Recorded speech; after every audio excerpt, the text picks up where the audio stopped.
களத்திலே கண்ணு கட்டிய தூரம் வரை திராவிட முன்னேற்ற கழகத்தை எதிர்க்கின்ற சக்தி எந்த கட்சிக்கும் இல்லை.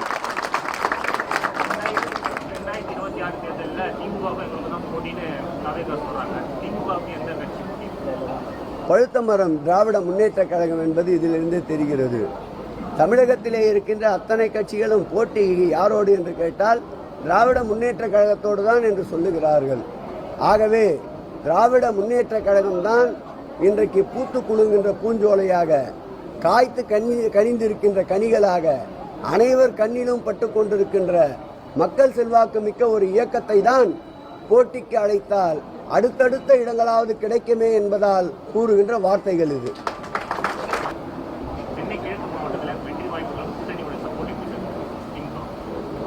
பார்க்கும்போதே தெரியவில்லையா?